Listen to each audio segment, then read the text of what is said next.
தமிழ் குரல் நேயர்களுக்கு வணக்கம். இன்று நாம் உரையாட இருக்கக்கூடிய சிறப்பு விருந்தினர் டாக்டர் காந்தராஜ் அவர்கள். சார் வணக்கம். இப்போ பீகார் மாநிலத்தில் எலெக்ஷன் நடந்து முடிஞ்சிருக்கு. இது எலெக்ஷனுடைய பிரச்சாரம் நடக்கும்போதே பாஜகவினுடைய வேட்பாளர்கள் அடித்து விரட்டப்பட்டாங்க. துணை முதல்வருக்கு மேலே சாணி எல்லாம் வீசப்பட்டது, கார்கள்லாம் ஒடிக்கப்பட்டது. சோசியல் மீடியாலெலாம் அது பெரிய ட்ரெண்ட் ஆச்சு. இப்போ எலெக்ஷன் முடிஞ்சிருக்கக்கூடிய நேரத்தில் கருத்து கணிப்புகள்லாம் வெளிவந்திருக்கு. பாஜக தான் வெற்றி பெறும், என்டிஏ கூட்டணி 140 160 வரைக்கும் சீட்டுகளை பெறும் சொல்லி கருத்து கணிப்புகள் பல சொல்லுது. 243 மிச்ச சீட்டில் ஏன் விட்டாங்க? அதையும் சேர்த்து போட வேண்டியது. அளக்கிறதுன்னு வந்தாச்சு, அளந்துட்டு போக வேண்டியது. அவங்க மீடியாங்க இந்த ஓட்டர்ஸ் எல்லாம் போட்டாங்களா? ஆமாம் ஆமாம், அவங்களாம் போட்டுருப்பாங்களே. ஐயோ, அப்படி போட்டு தான் அப்போ தான் நீங்கள் ஞானேஷ்குமார் மேலே தப்பு இல்லைன்னு வரும். கருத்து கணிப்பின் படியே தேர்தல் முடிவுகள் வந்ததுன்னு சொல்கிறது தானே வழக்கமே. ஆனாலும் உண்மை வெளிப்படத்தானே செய்யும். உண்மை வெளிப்பட்டு என்ன பண்ணீங்க? உண்மை வெளிப்பட்டு என்ன ஆச்சு? புல்வாமா தாக்குதலில் என்ன நடந்ததுன்னு அந்த அர்ணப் கோஸ்வாமி மாட்டினான். கைது பண்ண போனாக்க போலீஸை மிரட்டினா அந்த ஆள் உள்ளே வரக்கூடாதுன்னா, அப்புறம் மிரட்டி இழுத்துக்கிட்டு போனாங்க.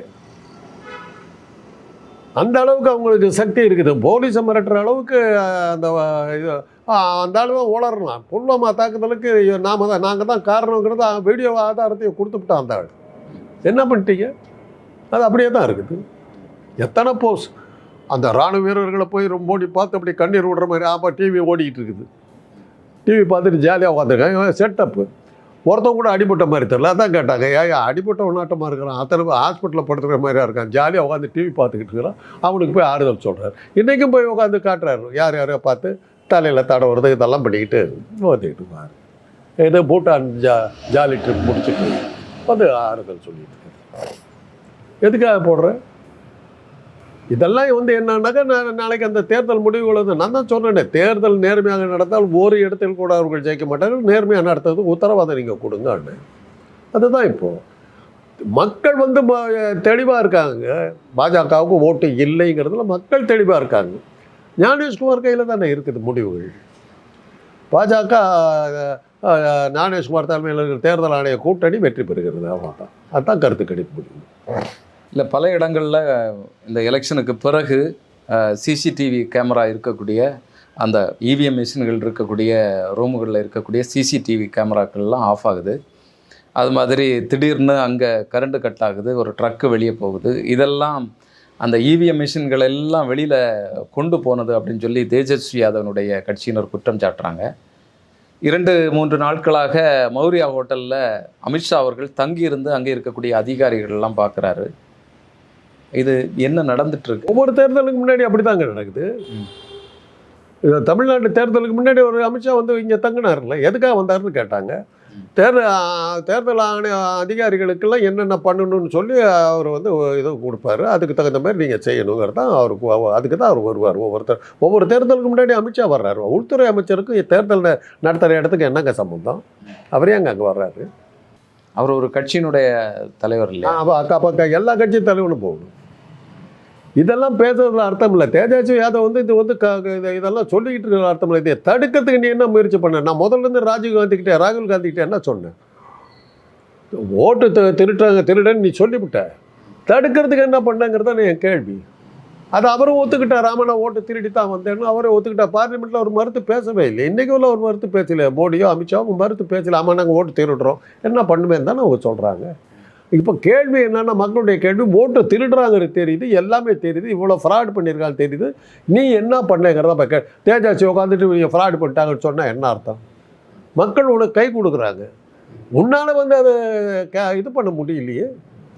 ஆஃப்டர் ஆல் ஒரு 500 அதிகாரிகளை வச்சுக்கிட்டு ஒருத்தனால ஒரு 130 கோடி மக்களை கண்ட்ரோல் பண்ண முடியுதுன்னா, பின்னாடி இருக்கிற லட்சக்கணக்கான தொண்டர்கள் வச்சுக்கிட்டு இருக்கிற உனக்கு அதை இந்த கூட்டத்தை அடக்க முடியாது, உன்னால் செய்ய முடியாது. இப்போ தேஜஸ்வி குற்றம் சாட்டுறதுல மிக மிக முக்கியமான ஒரு விஷயம், இந்த எலெக்ஷன் நேரம் பாதுகாப்பிற்காக வந்த போலீஸ் படைகள் எல்லாமே பிஜேபி ஆளக்கூடிய மாநிலங்கள்லேருந்து வந்திருக்கு. அது மாதிரி ஐஏஎஸ் அதிகாரிகள் எல்லாருமே வந்தது பிஜேபி ஆளக்கூடிய மாநிலங்களில். அவர்களுக்கு இதை இந்த இந்த விஷயங்களை தான் செய்யணும்னு சொல்லி அமித்ஷா அவர்கள் பேசியிருக்கிறாரு. ஆமாம் இதெல்லாம் நான் முதல்ல சொல்லியிருக்கேன், எடுத்து பாருங்க. அவர் அமித்ஷா அங்கே வர்றதை இன்ஸ்ட்ரக்ஷன் கொடுக்குறது இந்த எலெக்ஷன் டைமில் இப்படிலாம் பண்ணணும். கும்முடி பூண்டி இன்னொரு ஊர் 2 ஊரில் எலெக்ஷன் நடந்ததுங்க. ஜெயலலிதா ஆட்சி. அவங்க என்ன பண்ணாங்கன்னா தேர்தல் அன்னைக்கு வந்து இடைத்தேர்தல் ஊரை சேர அந்த தொகுதியை சேராதவங்கள வெளியே போகணும் அப்படின்னு சொல்லி உத்தரவு போட்டாங்க. அது பிரகாரம் தேர்தல் ஆணையர் அதிகாரிகள்லாம் வந்து எல்லாத்தையும் வெளியே அனுப்பிச்சிடறாங்க. ஒவ்வொரு கட்சிக்காரனும் அந்த ஊரை சேராதவங்களாம் வெளியே அனுப்பிச்சிட்டாங்க. அதிமுக மாத்திரம் பக்கத்தில் இருக்கிற கல்யாண மண்டபங்கள்லாம் அவங்கள கொண்டு போய் வச்சுட்டாங்க. இது எனக்கு எப்படி தெரியும்னா, நான் அப்போ வந்து ஒரு தனியார் தொலைக்காட்சியில் வேலை பார்த்துக்கிட்டு இருக்கேன், செய்தி ஆசிரியராக இருக்கேன். சரி சரி. கேமராவெல்லாம் எடுத்துக்கிட்டு போய் அங்கே நிற்கிறோம். 8 மணிக்கு போலிங் ஆரம்பிக்குது. கட கட கடன்னு வண்டி வந்து நின்றுச்சு, இறங்குனாங்க. இப்போ 9 மணிக்குள்ளார முடிச்சுட்டு போயிட்டாங்கல்ல அதிமுக. ராஜேஷ் லக்கானிங்கிறவர் தான் தேர்தல் ஆணையராக இருந்தார். கும்முடி பூண்டி ஃபார்முலா அழகிரி பார்த்தார். ஓ இப்படி பண்ணுறியா அப்படி சொல்லி திருமங்கலத்தில் அதே டெக்னிக்கை அவர் ஃபாலோ பண்ணார். ஜெயலலிதா கண்ணில் பேரில் விட்டு அடிக்கிட்டார். அவங்களுக்கு மேலே இவர் ஆளுங்களை எல்லாம் அங்கே தங்க வச்சு இவர் கொண்டு முதல்ல ஓட்டு போட்டது. அப்புறம் ஏன் பார்த்தானுங்க 3%காரங்க திருமங்கலம் ஃபார்முலான்னு அதுக்கு பேரை வச்சானுங்க. அது ஆக்சுவலாக கும்முடி பூண்டி ஃபார்முலா. அந்த ஃபார்முலாவை அழகிரி கடைப்பிடிச்சி இப்போ ஜெயலலிதா மூஞ்சலில் நல்லா விட்டார் ஒரு குத்து. அந்தமாக ஆடி போச்சு. ஓ வல்லவனுக்கு வல்லவன் வையகத்தில் உண்டா. அந்த திறமை எங்க தேஜாஸ்விக்கும் இவங்களுக்கும் இல்லை. ஜெயலலிதா போன்ற ஒரு 3% சேர்ந்த மீடியாக்களால் ஆராதிக்கப்பட்ட ஒரு ஒரு பயங்கரமான ஒரு தலைவியை ஒரு அழகிரிங்கிற ஒரு ஆள் போட்டு முண்டு இல்லைன்னு பண்ணிட்டு போனா அப்படி இல்லை. திருமங்கலத்தில் அதே டெக்னிக் நீ கையாண்ட அதே டெக்னிக்கை பிடிச்சி பண்ணார்ல, அந்த திறமை உங்களுக்கு ஏன் வரலைங்கிறது தான் என் கேள்வி. அதை தான் நான் ராகுல் காந்தியை பற்றி கேட்குறேன். குற்றத்தை சொல்லிவிட்டோம், குற்றம் பண்ணி தடுக்கிறதுக்கு என்ன பண்ண நீ? இப்போ உட்காந்துட்டு பேசிக்கிட்டு இருக்கிறது என்ன அர்த்தம் இருக்குது? அவங்க எவ்வளோ வேகமாக இருக்காங்க, கருத்து கணிப்பு போடுறாங்க, எல்லாம் போட்டு ரெடி பண்ணிக்கிட்டு இருக்காங்க ரிசல்ட்டுக்கு. 5:30 மணிக்கே கருத்து கணிப்பு வந்துட்டு அது காலையிலே ரெடி இல்லை, ஓட்டு போடுறதுக்கு முன்னாடி ரெடி இல்லை. 6 மணிக்கு எலெக்ஷன் முடிகிறதுக்கு முன்னாலே கருத்து கணிப்பு. அதான் அது எப்போ ஒரு வாரத்துக்கு முன்னாடி போட்டாச்சு. அது எலெக்ஷன் அனௌன்ஸ் பண்ண அன்றைக்கே ரிசல்ட் தெரியுமே. அதுக்காக தானே பகல்காம எல்லாமே நடந்தது. அது பூரா ஃபெயிலியர் ஆகிடுச்சு. அதுக்கப்புறம் தான் வேறு டெக்னிக்கு போக வேண்டியிருந்தது. அங்கே போய் திமுக பற்றி தாக்கி பேசுகிற அளவுக்கு ஒரு பேதளிச்சு போய் நின்னார். அது ஷாக் ஆகிட்டார். ஒரு வேளை ஞானேஷ்குமார் காலம் வர்றேன் நமக்கு இது என்ன ஆகுங்கிற ஒரு பயம் வந்தது. அதுக்கப்புறம் தான் இப்போ வந்து இது பண்ண அது உடனே அடுத்த பிளாஸ்ட் ஒன்று பண்ணாங்க, முடிஞ்சு போச்சு. இப்போ டெல்லி பிளாஸ்ட்டை வந்து பாதுகாப்பு குறைவு ஆட்சி தான்ப்பா நடக்குது.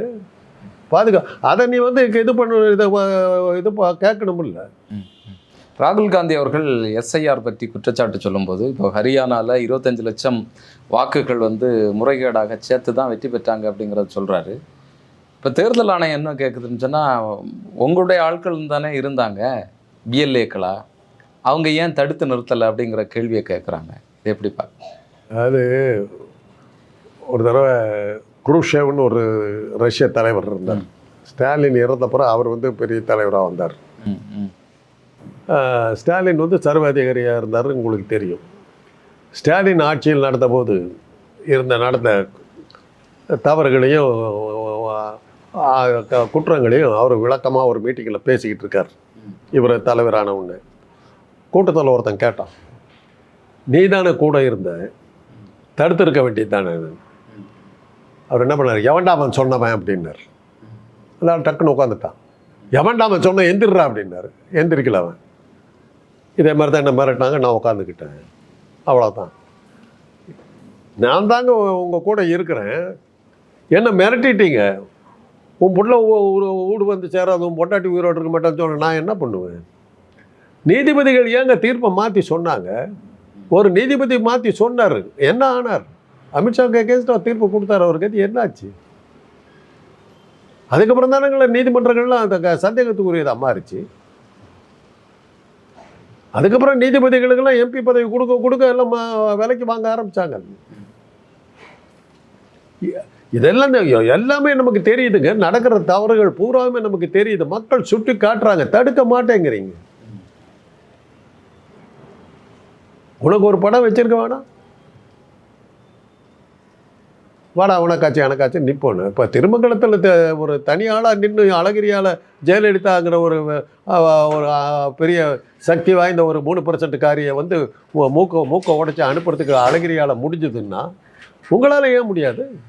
அவ்வளோதான் கேள்வி. ஆனால் இதை தடுத்து நிறுத்தக்கூடிய கடமை வந்து காங்கிரஸுக்கு மட்டும் இல்லாமல் மற்ற கட்சிகளுக்கு உண்டு. எல்லாத்துக்கும் தான் இருக்குது. எல்லாத்துக்கும் திமுக உண்டு. எதுவும் எந்த கட்சிகளுமே இந்த வேலை செய்யலை. பேச்சுக்கிட்டு தானே இருக்காங்க. செய்யலை. அது நீங்கள் தான் அதை முடிவு எடுக்கணும். மக்கள் வந்து உங்கள் பக்கத்தில் இருக்காங்க. அது நமக்கு பாதிப்பு இல்லை அப்படின்னு சொல்லி நினைக்கிறாங்களா? தமிழகத்தில் வரும்போது நம்ம பார்த்துக்கலாம் அப்படின்னு நினைக்கிறாங்களா? இப்போ வந்து கவர்னர் என்னென்னவோ பண்ணார். ஸ்டாலின் சிலதெல்லாம் செஞ்சு சமாளிச்சிட்டாரு. இன்றைக்கி கவர்னர் ஏறத்தால பல்லு பிடுங்கப்பட்டு இன்றைக்கி காணாமல் போயிட்டாருங்கிறது வேறு விஷயம். அந்த வெற்றிகள் இருக்குது. இன்றைக்கி வந்து கரூர் சம்பவத்துக்கு பிறகு நீங்கள் ஜாக்கிரதையாக இருக்கணும். தமிழ்நாட்டில் அதை ஆரம்பிச்சிருக்காங்க. இப்போது பீகாரில் என்னென்ன ஸ்டெப்ஸ் இருக்குது நான் தான் சொல்கிறேன். திருப்பி சொல்கிறேங்க.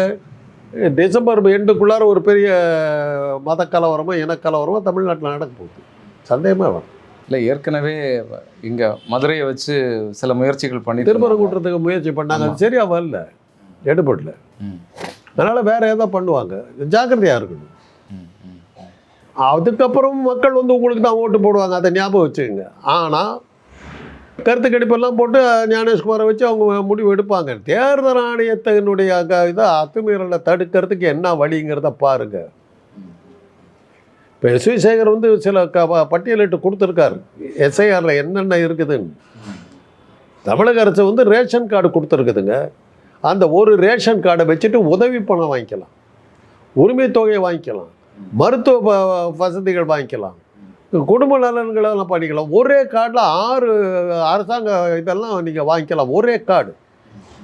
இன்றைக்கி டிஜிட்டல் அவ்வளோ வந்துட்டு பிறகு ஒரு ஆதார் கார்டை வச்சுக்கிட்டு நீ இது பண்ண முடியாதா? பழைய லிஸ்ட்டு வச்சுருக்கிறேன். ஓட்டர் லிஸ்ட்டு கார்பரேஷனுக்கு எடுத்துக்கிட்டு போ. இந்த பழைய ஓட்டர் லிஸ்ட்டில் இறந்து போன பேர்லாம் இருக்குதான்னு பார்த்தாக்கா மரண சர்டிஃபிகேட் இருக்கு. பார்த்துட்டு உடனே நீ முடிச்சுட்டு போயிடலாம். இல்லை, என்ன உனக்கு அதில் கஷ்டம்? அவர் கேட்டார். 6.5 கோடி பேர் வாக்காளர்கள் தமிழ்நாட்டில். ஒரு ஆளுக்கு 3 ஃபார்ம் கொடுக்குறேன். 18 கோடி ஃபார்ம் அடிக்க வேண்டியிருக்குது. அடிப்பியா? அடித்து வச்சுருக்கியா? நீ முதல்ல அந்த ஃபார்மை நீ அனுப்பிச்சிட்ருக்கணும். அந்த ஃபார்மை பற்றி விளக்கங்கள் கொடுத்துருக்கணும். இப்போ கொடுக்குறேன். இப்போ இங்கே வந்தாங்க 3 பேர். நான் வந்து என்னுடைய ஓட்டு கற்பகங்கார்டனில் இருக்குதுன்னு அங்கே அவங்க பார்த்துக்குவாங்கன்ட்டு போயிட்டாங்க. கற்பகங்கார்டன்லேருந்து என் மகன் கொடுத்துருக்கான். நாங்கள் இல்லை.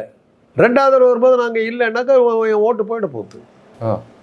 3 தடவை வருவாங்க. 3 தடவை நான் இல்லைன்னாக்கா அது எஸ்எஸ்ஏகர் சொன்னார். நீ கணக்கு எடுக்க வர்ற நேரம் எப்படி இருக்குன்னா ஞாயிற்றுக்கிழமைகளில் காலையில் 10 மணிக்குள்ளார வரணும், அல்லது சாயந்தரம் 5 மணிக்கு மேலே வரணும். அப்போ தான் வேலைக்கு போகிறவங்க வீட்டில் இருப்பான். இன்றைக்கி எவன் வேலைக்கு போகல?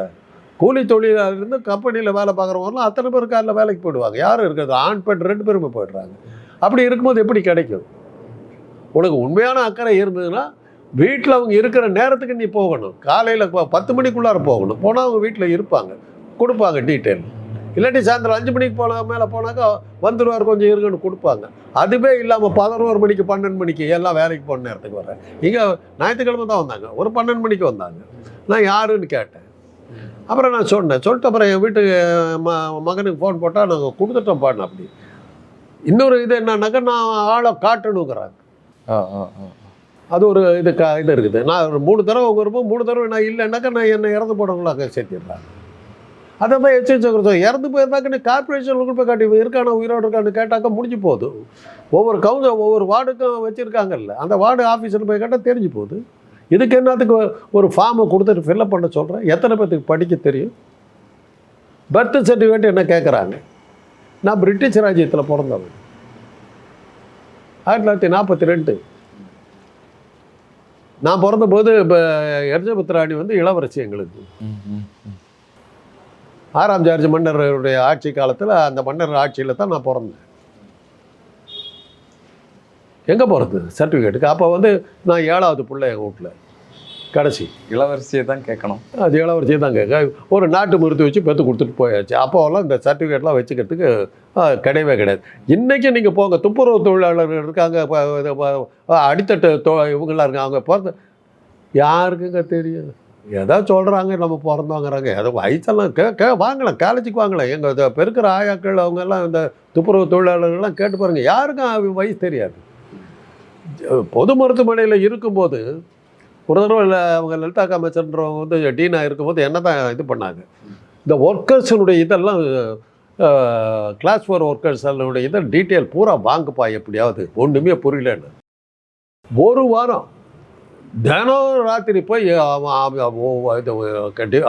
இதை ஒர்க்கை முடிச்சுட்டு 6 மணிக்கு போய் உக்காந்தோன்னா எல்லாத்தையும் வரவழைச்சா ஒரு ஏறத்தாழ ஒரு 6-7% மேலே ஒருத்தருக்கும் ஏஜ் தெரியாது.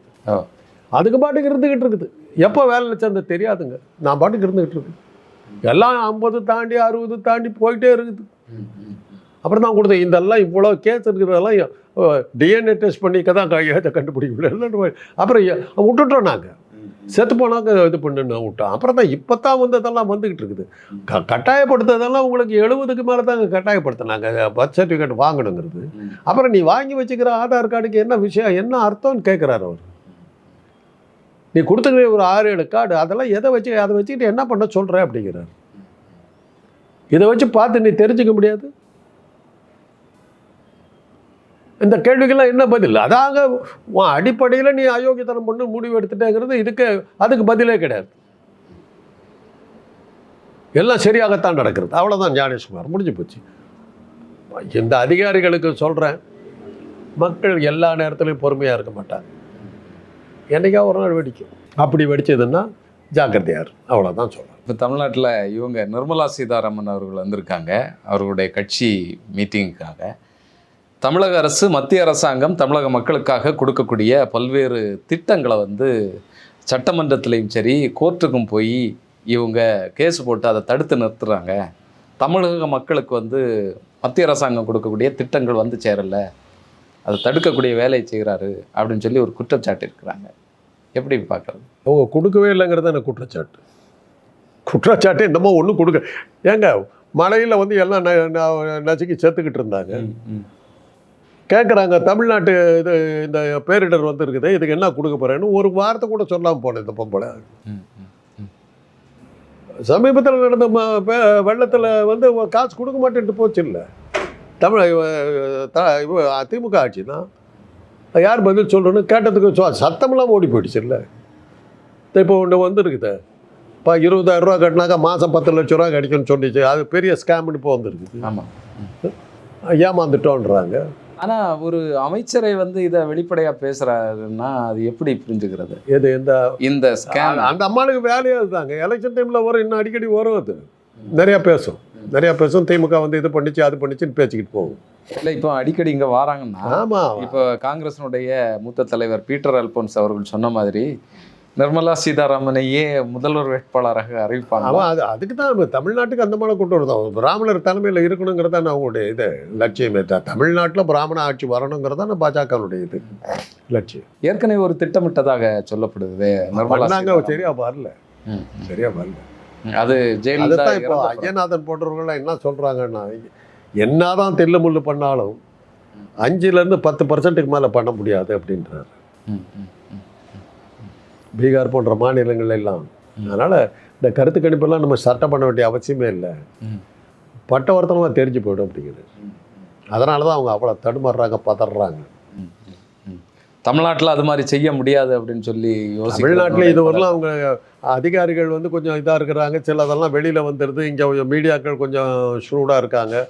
அதனால் அவ்வளோ ஓப்பனாக எதுக்கு அப்படியே பண்ணால் மாத்திரம் நீங்கள் என்ன பண்ணிட போகிறீங்க சொல்லுங்கள் பார்க்கலாம். ஆனால் கடிவாளம் அவங்க கையில் தானே இருக்குது. அதைத்தான் சொல்கிறேன். பாக்கி இதை தடுக்கிறதுக்கு என்ன வழி வச்சுருக்கேங்கிறது தான் கேள்வி. அவங்க தவறு பண்ணுறாங்கங்கிறத ப்ரூவ் பண்ணியாச்சு, நிரூபித்தாச்சு. தேர்தல் ஆணையமும் அமித்ஷாவும் தவறு பண்ணுறாங்கங்கிறது நிரூபித்தாச்சு. திட்டம் க்ளீனாக எந்த சந்தேகத்துக்கு இடமெல்லாம் நிரூபித்தாச்சு. சரி, என்ன நடவடிக்கை அடுத்த? அப்படி விஜய் தான் காரணம் இந்த கரூர் மரணத்துக்குங்கிறது எல்லாருமே சொல்லிட்டாங்க. விஜய் என்ன பண்ணீங்க? இல்லை அவர் கூட இருக்கிற ஒரு நான் உன்னோட பெரிய ரவுடின்னு ஒரு ஆள் சொல்லிட்டு அவன் அவனா தெரியாத என்னத்துக்கு வம்பு? ஆளை வச்சு ஒதைக்க அவனே வந்து ஒதைக்கிறது வந்தாலும் ஒரு இது என்னத்துக்கு வம்பு? எப்படிப்பட்ட அரசியல் எப்படி போயிட்டு இருக்குது பாருங்க. நான் பெரிய ரவுடிட்டா அப்படின்ற அளவுக்கு அரசியல் போயிட்டு இருக்குது. ஒரு தன்னுடைய சொந்த கட்சிக்காரனையே வந்து ப்ளூ ஃபில்ம் எடுத்து விட்றானுங்க.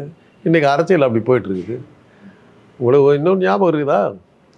ஒரு சமயத்தில் கோயம்புத்தூரில் அடிக்கடி பெட்ரோல் வெடிகுண்டு வந்து விழுந்துக்கிட்டு. ஆமாம்.